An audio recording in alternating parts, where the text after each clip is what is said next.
گرنگجیدان بە کەرتی پەروەردە و دەوڵەمەندکردنی ژێرخانەکەی یەکێک بۆ لە کارە لە پێشینیەکانی کابینەی نوێمی حکوومەتی هەرێمی کوردستان.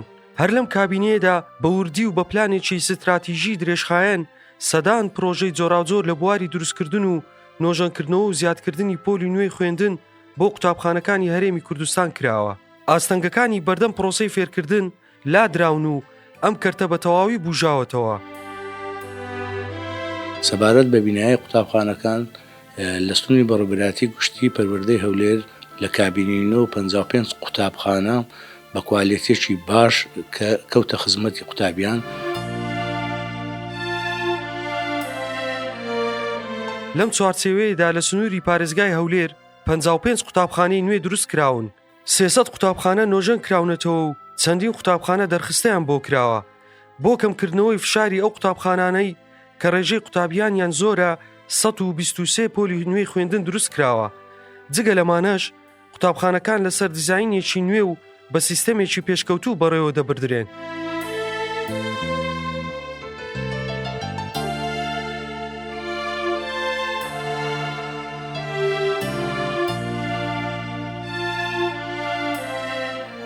زۆر سوپاسی حکوومەتی هەرێمی کوردستانەکەم کە زۆر گرنگی بە کەرتی پەروەردە داوە بە تایبەت لە کابینەی نۆ کە هەر گرنگێکی زۆر بە قوتابخانەکان دراوە و لە سەدان قوتابخانە کراوەتەوە نۆژەن کراوەتەوە. ئێمەژێکێکین لەو قوتابخانەی کە لە ئەم ساڵدا سەرۆکی حکوومەتی هەرێمی کوردستان کردنەوەی قوتابخانەکەمان لە هەشتیدا دەست پێ کرد و سیستەمێکی ئینگلیزیە و قوتابخانەیەکی حکوومیە.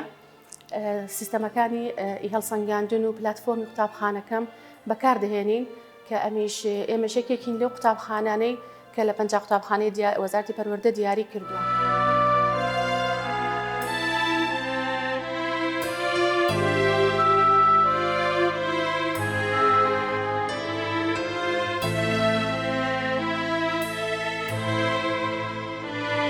سەبارەت بە پێکهاتەی بینایی قوتابخانەکانی کە ئێستاکە بە شێوازێکی زۆر سەردەمیانە کاری لەسەر کراوە و سەبارەت بە نەخشەی قوتابخانەکانیش گۆڕانکاریشی تەواو لەسەر نەخشەی بنەڕەتی قوتابخانەکان داهاتووە.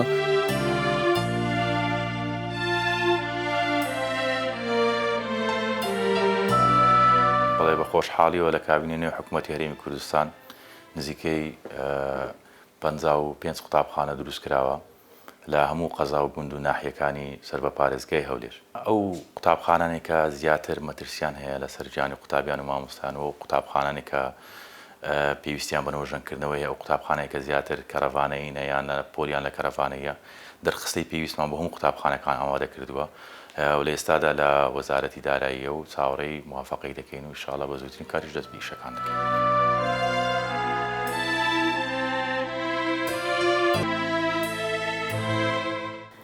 ژووری داهێنان ژوورێکی گرنگە، تاقیگەیەکی گرنگە بۆ قوتابیەکانمان کە ئەمەش زانستێکە کە لەم سەردەمەدا لە کابینەوە گرنگیمان پێداوە. هەموو قوتابیەک توانە و بەهرەیەکی گرنگی هەیە. ئەگەر ئێمە بێم تو پاڵپشتیان بکەین ئەتوانین هاوکاریان بین و بیر لە داهێنانی زۆر باش و ڕێکوپێک بکەن. قوتابخانەی گوندی ئارامی بنەڕەتی یەکێکە لەو قوتابخانانەی بە سیستەمی ئینگلیزی خراە خزمەتی هاوڵاتیان لە سنووری پارێزگای هەولێر. قوتابخانەکە لە 18 پۆل پێک دێت و زیاتر لە 548 قوتابی تێدا دەخوێن و 38 پسپۆڕی جیاواز وانەکان دەڵێنەوە. بە دیزاینێکی نوێ دروست کراوە و 4 تاقیگەی زانستی و تاقیگەیەکی داهێنان و کۆمپیوتەر لە خۆ دەگرێت. ئەمە جگە لە بەهێزکردنی زمان و کەلتوری نەتەوایەتی لە چوارچێوەی کارەکانیان. لە قوتابخانەکەدا گرنگی دەدرێت بە پێشکەوتنە نوێیەکانی بواری تەکنەلۆجیا لە ڕێگەی سیستەمێکی دیجیتاڵی هەڵسەنگاندن بۆ کارەکان دەکات و بایەخدان بە توانەکانی قوتابیان و دۆزینەوەی توانە و بەهرە جیاوازەکان. بە پلانسازیێکی ورد کاری لەسەر دەکرێت و دەرفەتی پێشکەوتن بۆ هەمووان وەک یەک دەڕەخسێندرێت.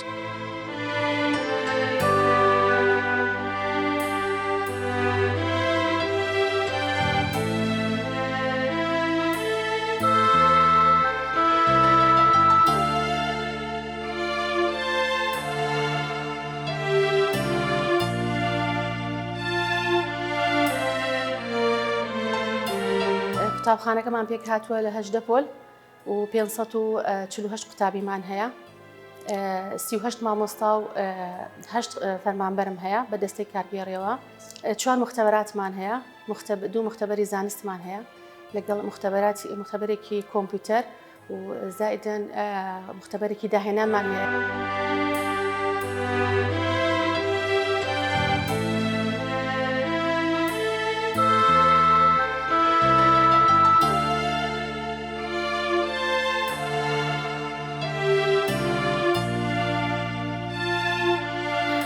پرۆژەی ژووری داهێنان بەشێکە لە پرۆژەی پەیمانگای کوردستان ئینۆڤیشن. قوتابخانەی ئارام یەکەم قوتابخانەیە کە ئەم پرۆژەی تێ جێبەجێکرێت.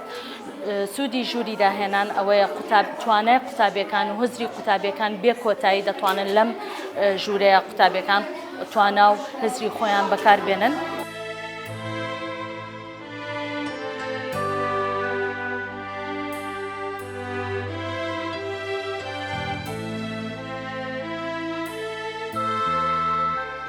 قوتابخانەکەمە لە پاڵوانەکانی تری خوێندن و وەرزش ئێرە گرنگیەکی زۆری پێدەدرێت بۆ ئەوەی قوتابیان لە کەشێکی ئارام و تەندروست بتوانن درێژە بە خوێندن بدەن. واروها وەرشان کە لێرە ئەنجامی دەدەن ئەنجامی دەنێمە مەلەوانگە تۆپی پێ شەترەنج.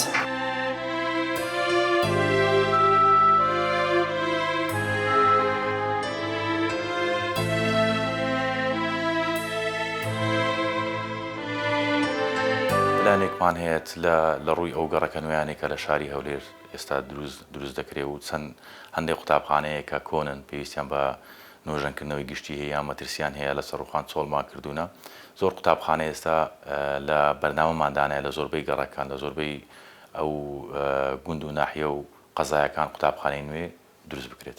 ماوەیەکی زۆر بوو دەستکاری ئەو نەخشانە نەکرابوو، هەر ئەو نەخشە کۆنانە جێبەجێ دەکرا کە ساڵانی پێشوو تەزدیق کرابوو، بەڵام ئێمە توانیمان نەخشەی نوێ بۆ وەکو وەزارەتی نەخشەی نوێ بۆ قوتابخانەکان دابنین لە نەخشە نوێیەکە کە گشت پێداویستەکانی تێدایە لە ڕووی تاقیگا، لە ڕووی ژووری وەرزش، لە ڕووی ژووری کتێبخانە، پۆلەکان بەنسبەت مەلعەب ئەوانەی هەموو فراهەم کراوە لە ناوی و کەشێکی خۆشی هەیە بەناو قوتابخانەکە.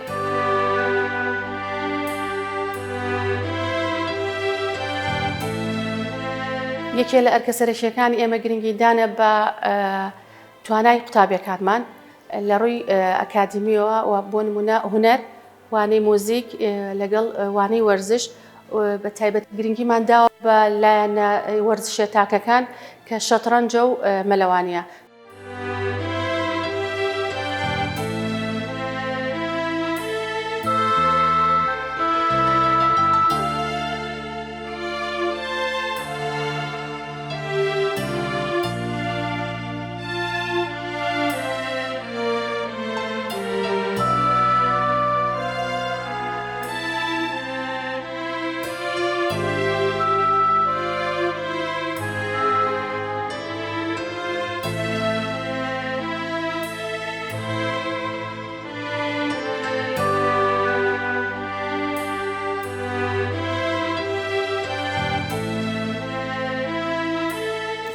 قوتابخانەکەی ئێمە کە سیستمی ئینگلیزیە گرنگی تەواو بە زمانی کوردی دەدرێت لەبەر ئەوەی زمانی کوردی زمانی دایکە.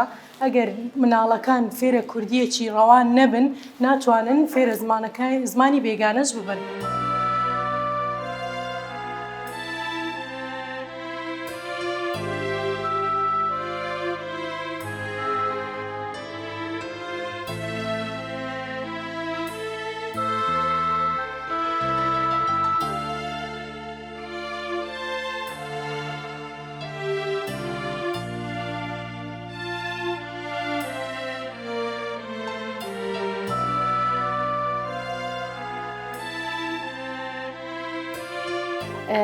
گرنگی دراوە بە سیستەمی دیجیتاڵی. ئێمەش تاکە قوتابخانەیەکین لەو قوتابخانانەی کە وەزارەتی پەروەردە 50 قوتابخانەی دیاری کردووە کە پلاتفۆرمی قوتابخانەکەم بەکاربێنین و هەڵسەنگاندن بەکاربێنین لە دیاریکردنی هۆمۆرکی قوتابیەکان و ئاگاداری دایک و باوکی قوتابی لە هەڵسوکەوت و لە سەردانیکردنی بۆ کارگێڕی قوتابخانە.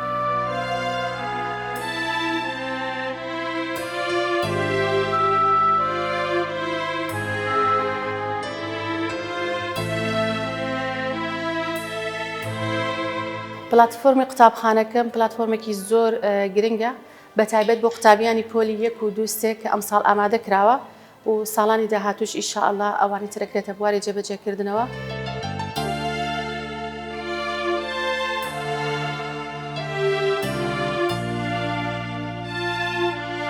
بەنسبەت ئەو نەخشە نوێیە باشترین مواد استعمال کراوە لە ناو قوتابخانەکان.